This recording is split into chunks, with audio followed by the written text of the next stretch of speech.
কে তুমি? সে দেখো আমি কে। এ কি দয়াময়, এত রাত্রিতে? বৈষ্ণব শোনো আমার কথা, যদি মঙ্গল চাও, যদি নিজের মঙ্গল চাও, তাহলে কালকে প্রভাত কালে তুমি আমাকে রাধে রাধে, তাহলে তুমি আমাকে কালকে ওই সাধনার দোকানে তুমি আমাকে দিয়ে আসো। কি বললে প্রভু? দোকানে? হ্যাঁ। না, আমি তোমাকে দিতে যাব। যাবে না? না, আমি তোমাকে দিয়ে আসবো না। দিতে যাবে না? তবে যদি না যাও তাহলে শোনো, কাল বেলা 10টার সময় তোমার যে একটা ছেলে আছে গোপাল, আমি ওকে চিরতরে নিয়ে নেব। নাও নাও প্রভু, তবু আমি তোমাকে দিতে যাব না। কারণ হে দয়াময়, আমি তো সন্তান নিয়ে আসিনি, তুমি দিয়েছ, আবার তুমি নেবে। যাবে না? ঠিক পরদিন প্রাতঃকালে 5 বাড়ি মাত্র ভিক্ষা করে 10টার আগে ভগবানকে ভোগ লাগিয়ে দিয়ে এবার কাঁদছে। তুমি আধার জামি একা আমি খুঁজি গো তোমার, হাত ধরে পার করি নিও গো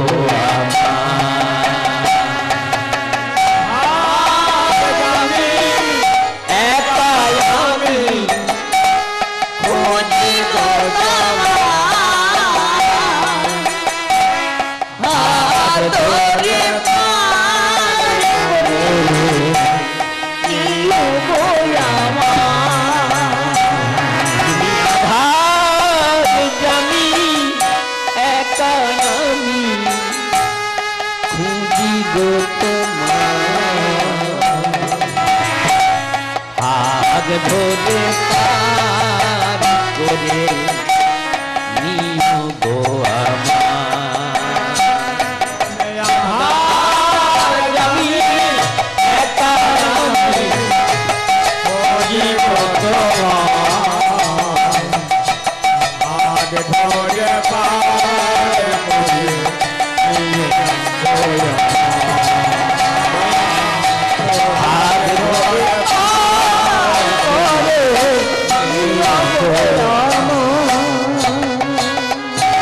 রাধারমণ মদন মোহন ও গিরি হরি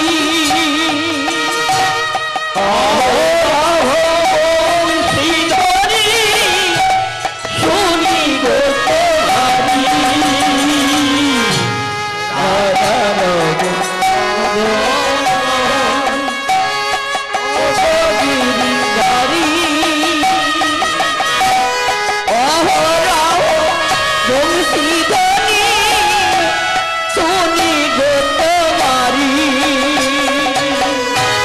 রাধারমণ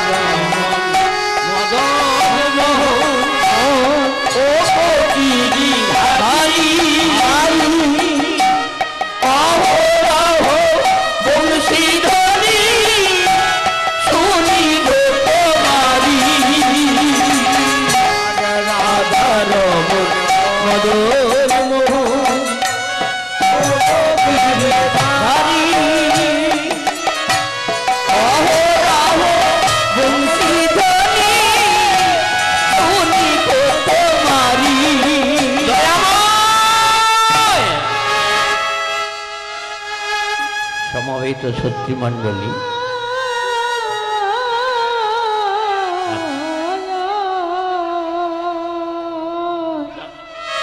10 টাকা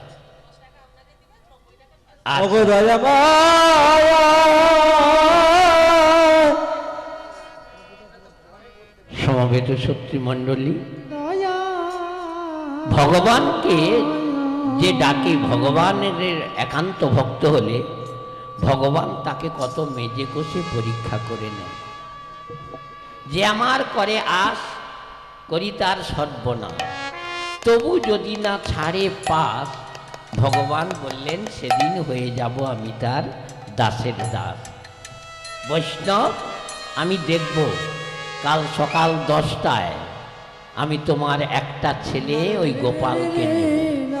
আহা, বাবা বলছে বৈষ্ণব তো ছেলে নেবে তো 10টায়, আমাকে ভয় দেখাচ্ছে না, ছেলে নাও, কারণ আমি ছেলে নিয়ে আসিনি, ছেলে তুমি আমাকে দিয়েছ, তাহলে তুমি দিয়েছ আবার তুমিই নেবে। বৈষ্ণব মনে মনে ভাবলো, ভগবান আমি দেখব কেমন করে তুমি 10টায় নাও।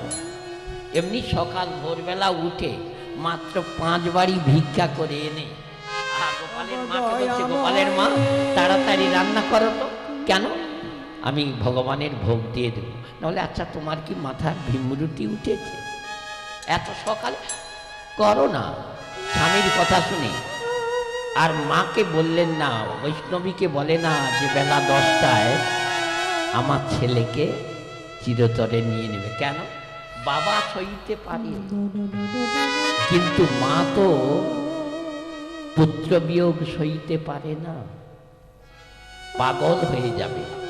তাই স্ত্রীকে না বলে এমনি ভিক্ষা করে এনে রান্না করে তাড়াতাড়ি ভগবানকে ভোগ লাগিয়ে দিয়েছে। গোপাল আয় বাবা, বাবা বস বস বস বস। জানে ভগবান দেখব তোমার নাম বড় না তুমি বড়, তোমার প্রসাদের গুণ আছে কি না আমি দেখব। সঙ্গে সঙ্গে ভগবানের প্রসাদ 10টার আগে পাইয়ে দিয়েছে। প্রসাদ খাওয়ার পরেই যেই দেখলো 10টা বেজে গেছে, এমনি গোপাল প্রসাদ পেয়ে উঠে হস্ত প্রক্ষালন করছে। সঙ্গে সঙ্গে মা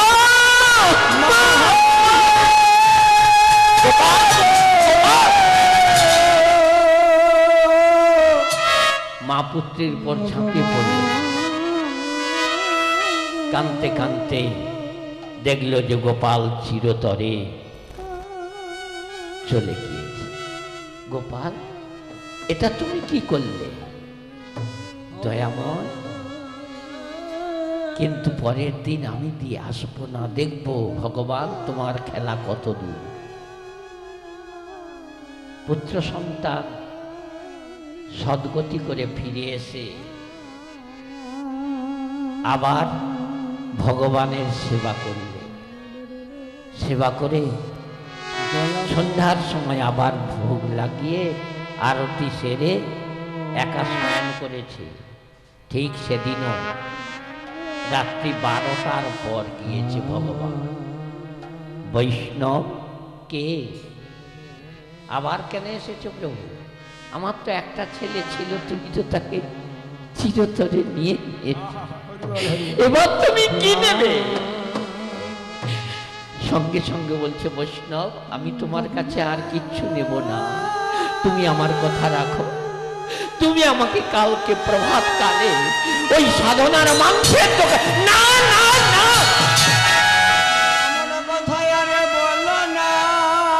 প্রভু আমিও দেখবো, বলো না বলো না। আমি তোমাকে মাংসের দোকানে দিতে যাব না। যাবে না? তোমার মঙ্গল হবে, তুমি আমাকে ওই সাধনার দোকানে শুধু দিয়ে আসবে। বৈষ্ণব প্রতিজ্ঞা করলেন, প্রভু আমি যখন না বলেছি আমি তোমাকে কোনোদিন ওখানে ওই মাংসের দোকানে দিতে যাব না। কেন? এক পাল্লায় মাংস, অপর পাল্লায় আপনি থাকবেন, এ কি হয়? এ কোনোদিন হয় না, হতে পারে না। আমি তোমাকে দিয়ে আসবে না। না, এরপরেও বলছো তুমি দিয়ে আসবে না। তবে শোনো,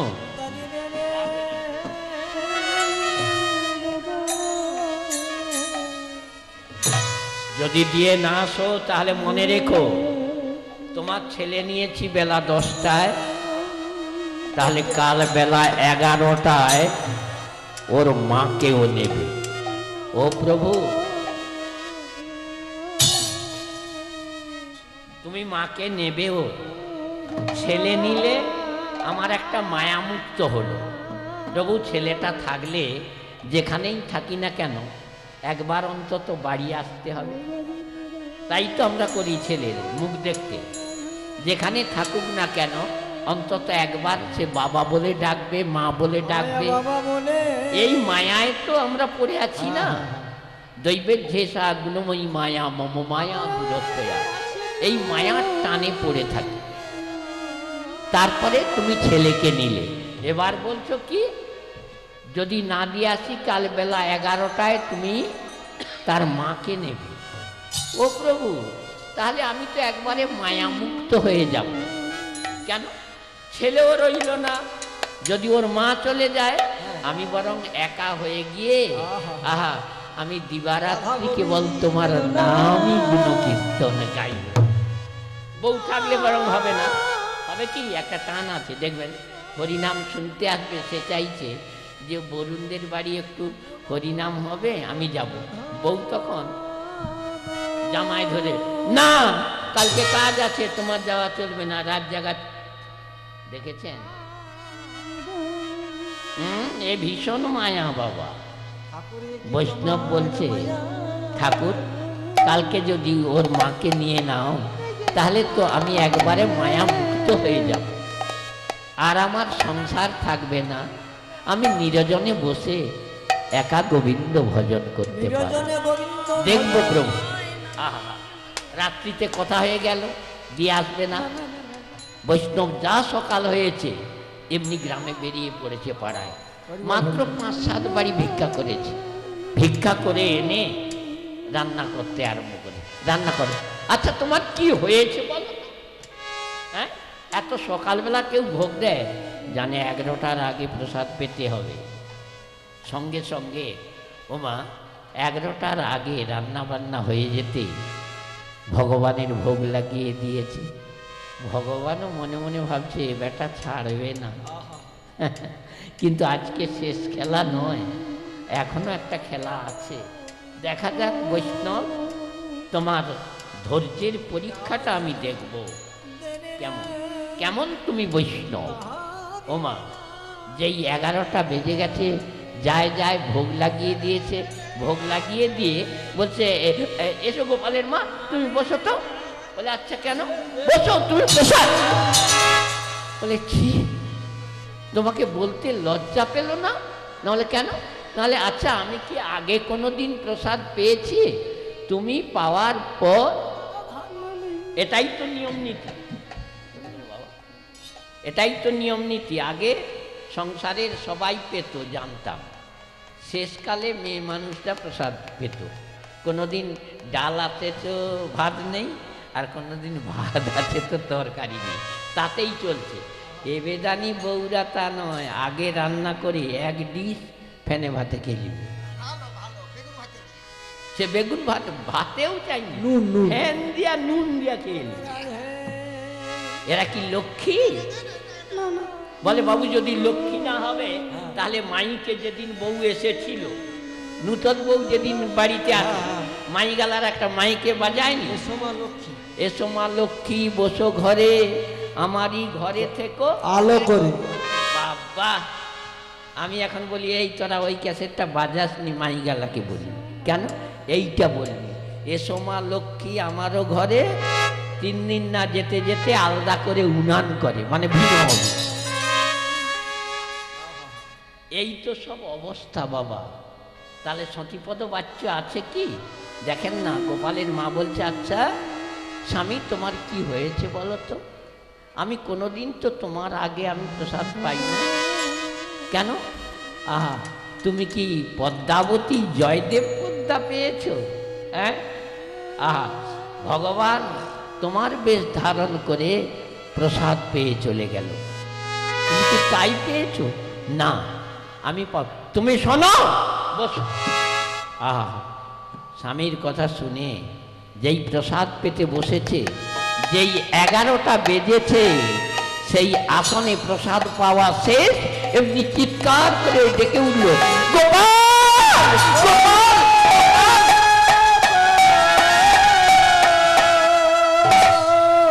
এই তিনবার ডাকার মতো সময় দিয়েছে ভগবান। সমবেত শক্তিমণ্ডলী, ঠিক আমাদেরও এই রকমই যাবে। যেদিন চিঠি আসবে, ডাক আসবে, মা কারো অপেক্ষা করবে না যে আমার বড় লাঠিটা ঘর আসুক তারপর তুমি নেবে, কারো কথা শুনবে না, চলে যেতে হবে। সমবেত শক্তিমণ্ডলী, আজকে ছেলে নিল, স্ত্রী গেল, এবার একা ভগবানের মন্দিরে ঢুকে বলছে, প্রভু আর তো আমার কিছুই রইল না, স্ত্রী গেল, ছেলে গেল, তবে প্রভু আমিও দেখব, তোমাকে প্রতিদিন 12টার আগে আমি ভোগ দিতাম। তবে প্রভু তুমি যখন আমার ছেলে নিলে, স্ত্রী নিলে, ও থাকলে ঠাকুরের কাজটা করতো, নিজে রান্না করতো, তারপর আমি ভোগ দিতাম ভিক্ষা করে এনে। তবে জানো প্রভু, কাল থেকে তোমাকে 2টার সময় ভোগ দেব, 2টা। আমি ভিক্ষা করব, আমি ঠাকুরের কাজ করব, সেবা করব, রান্না করব, তারপর তোমাকে। কোন রকম সকালটা হয়ে গেল। শেষ দিনে সকালবেলা উঠে আগে ঠাকুর জাগাতে হয়, 4টায় ঠাকুর জাগিয়ে মন্দির পরিষ্কার করা, ফুল তোলা, তারপরে বাল্য দেওয়া, তারপরে মাধুগিরি ভিক্ষা করে এনে স্নান আদি করে এইবার রান্না করে ভোগ লাগিয়েছে। কি বলছে দয়াময়, যেমন কর্ম তেমনি ফল। ভোগ লাগিয়ে দিল। এইবার সেদিনও রাত্রিতে আরতি করে ঘুমিয়েছে। রাত্রি 1টার পর ভগবান বৈষ্ণব,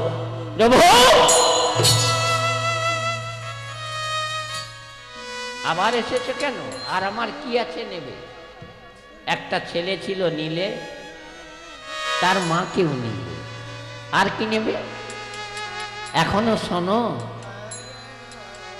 বৈষ্ণব, তোমার নিজের মঙ্গল তুমি চাওনি? নিজের মঙ্গল কেন? যদি নিজের মঙ্গল চাও তাহলে কাল সকালবেলায় আমাকে ওই মাংসের না না, আমার কথা ব্যর্থ হবে না, আমি তোমাকে দিয়ে আসবো না, আমি দেখতে পারি না। আর সত্যিই তো যারা ভগবত ভক্ত হয় তারা কি পারে মা, যে দোকানের এক পাল্লায় মাংস, অপর পাল্লায় ভগবান? আমি তোমাকে দিতে যাব না। যাবে না, যাবে না, যাবে না, না। তাহলে মনে রেখো বৈষ্ণব, তোমার ছেলে নিয়েছি 10টায়, তার মাকে নিয়েছি 11টায়, কাল বেলা 12টায় আমি তোমার মাথায় চড়কা ফেলব। বৈষ্ণব বলছে, প্রভু চালাক ভালো, চালাকি করা ভালো নয়। চালাক হওয়া ভালো, বেশি চালাক হওয়া ভালো নয়। তবে কাল বেলা 12টায় আমার মাথায় তুমি চড়কা ফেলবে। আর মানুষের মাথায় চড়কা পড়লে সে কি বাঁচবে বাবা? হ্যাঁ, তবে ভগবান যখন বলেছে ছাড়বেনি, ও চড়কা ফেলাবে। ঠিক আছে, রাত প্রভাত হয়ে গেল। তাড়াতাড়ি ভিক্ষা করে এনে নিজে পরিষ্কার করে মন্দির বাল্য দিয়ে তারপর রান্না করে ভোগ দিয়ে দিয়েছে। দেখেছে এখনো 1 ঘন্টা বাকি আছে, 12টা বাজে। প্রভু ভগবানকে ভোগ লাগিয়ে দিয়েছে, তারপর নিজে প্রসাদ পেয়েছে। প্রসাদ পেয়ে এবার মন্দিরে ঢুকেছে। গায়ে যে নামাবলিটা ছিল না, ভগবানের সামনে দাঁড়িয়ে দাঁড়িয়ে ভগবান মনে মনে বলছে, ও বিড়া করছে কেন? তাহলে ভগবানেরও ভয় লাগে না? আহা, বিড়াটা করছে। ভগবান মনে মনে ভাবছে যে বিড়াটা করছে কেন বেটা? বিড়া করে দেখলো যে আর মাত্র 10 মিনিট বাকি আছে 12টা বাজতে, মানে মাথায় চড়কা পড়বে। সঙ্গে সঙ্গে করেছে কি, নারায়ণকে, শালগ্রামকে তার মস্তকে একটা তুলসী আছে, নিচে একটা আছে সিংহাসনে, সেখান থেকে নামিয়েছে, নামিয়ে বিড়ায় করে একবারে মাথায় করে। ভগবান মনে মনে এ তো গুরু মারা বিদ্যা, এই যে আমাকেই মাথায় করেছে। দেখতে দেখতে মাথায় করে নিয়ে মন্দিরের বাইরে গিয়েছে। মন্দিরের বাইরে গিয়ে ওই রকম একটা তুলসী বৃক্ষ মঞ্চ ছিল, তার গোড়ায় বসেছে। যখন বসেছে বেলা 12টা বেজে যেতে যায়, বলছে প্রভু বেলা 12টা বেজেছে, ফেলো চড়কা ফেলো। আচ্ছা চড়কাটা ফেলে দিলে আগে কে মরবে? হামিং হচ্ছে কেন? আগে ঠাকুর মরবে নি, ঠাকুরের বউ মরে যাবে। কারণ নারায়ণের মাথায় তুলসী আছে তো। নারায়ণের 4টি, ভগবান বিষ্ণু নারায়ণের 4টি স্ত্রী, লক্ষ্মী, গঙ্গা, বীণা আর ধর্মধ্বজ রাজার কন্যা তুলসী। তুলসী হলো ছোট, ভগবানের অতি প্রিয়। আচ্ছা বলুন তো দয়া করে, কেউ যদি 4টি বিয়ে করে, জড়জগতের কথা বলছি, স্বামী কোন বউটাকে এখন বেশি ভালোবাসবে? ছোটকে ছটকিটাকে ভালোবাসবে নি? সে নূতন না। আর ছটকিকে যদি না ভালোবাসবে, তার মাথার মাথায় কেউ আবার বউকে রাখে।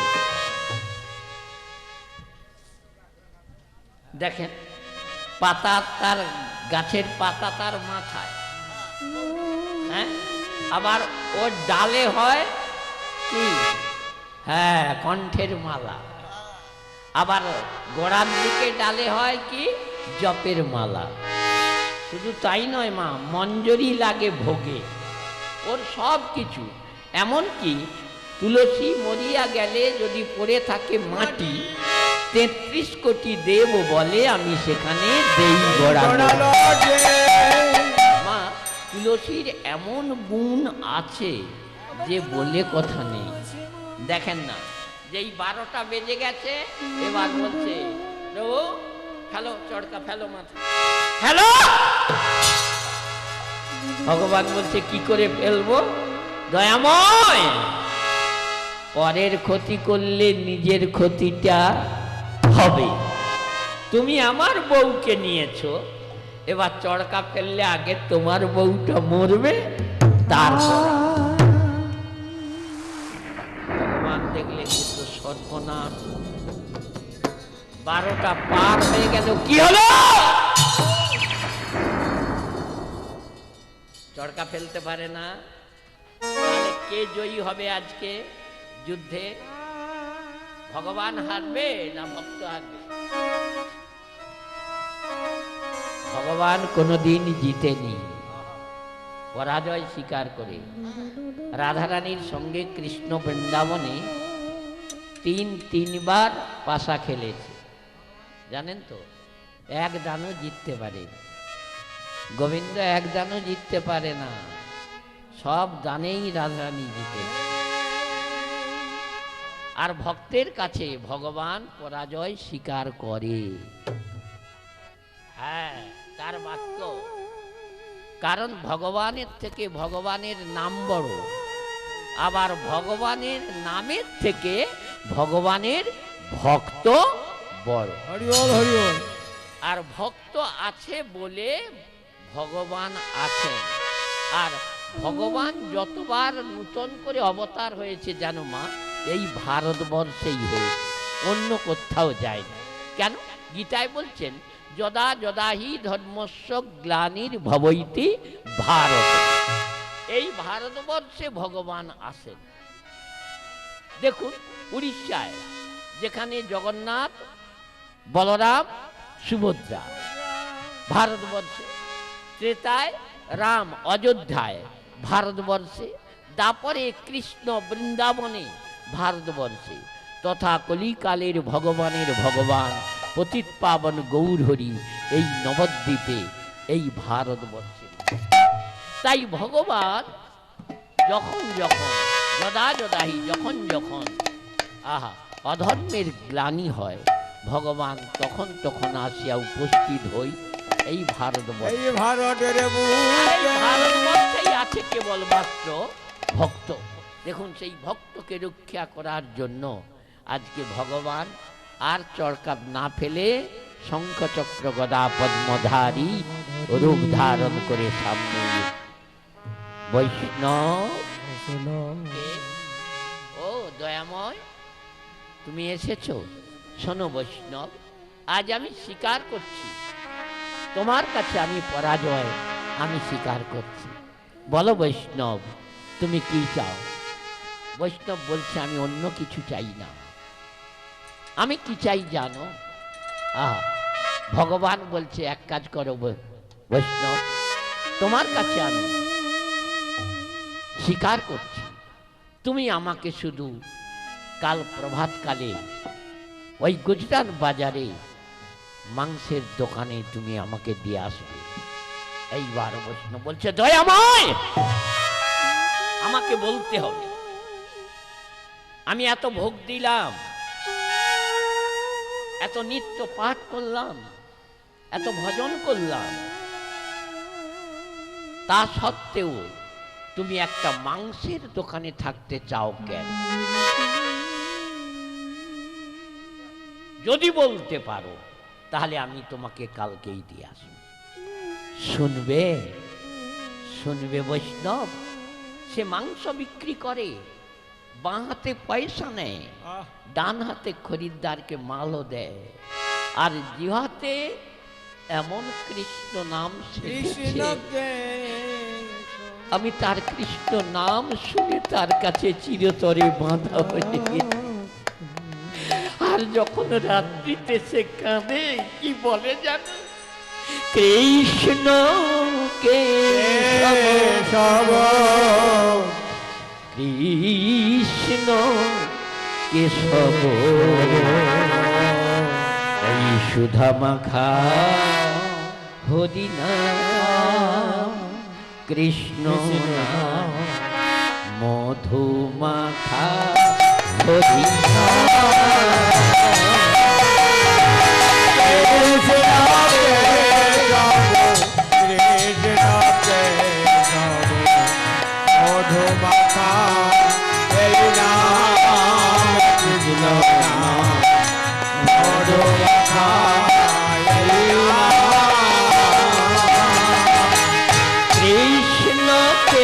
কেশব কৃষ্ণ কেশব মধু মাখা নাম, কৃষ্ণ নাম মধু মাখা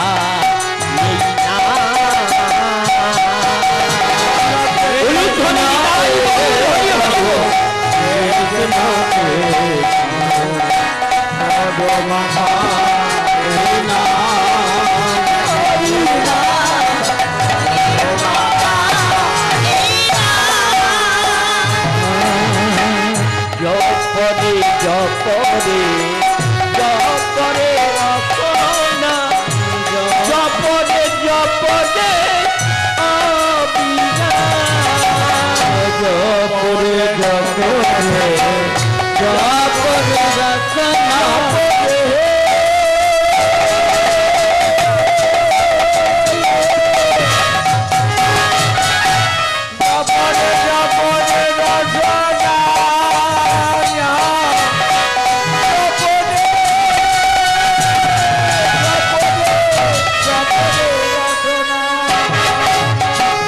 জপরে জপরে জপরে রস।